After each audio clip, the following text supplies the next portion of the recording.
kazi kosa na ikapelekea mechi kuendelea kuwa ngumu. Kwa hiyo kwenye ubora labda mechi zilizopita unaweza kusema wapinzani walikuwa bora, lakini mechi ya leo sisi tulikuwa bora sana. Tulikuwa kwenye kiwango cha hali ya juu kweli kweli. Kila mchezaji amecheza kwa kiwango cha hali ya juu kweli kweli.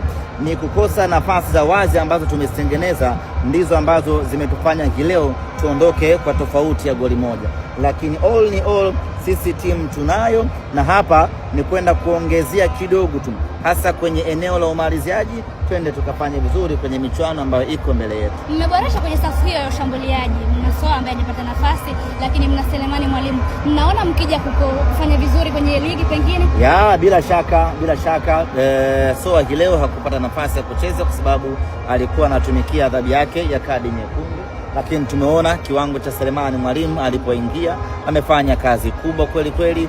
Steven Dese Mukwala hakufunga, lakini ametengeneza nafasi za wazi kwa wachezaji wengine. Kwa safu yetu ya ushambuliaji ni kunolewa kidogo na wao wenyewe, kuongoza ile killing mentality, kuongeza ule uwezo wa kumalizia na kufanya maamuzi sahihi katika eneo la mwisho. Basi Simba tunavuka kwenda kwenye nchi ya ahadi msimu huu.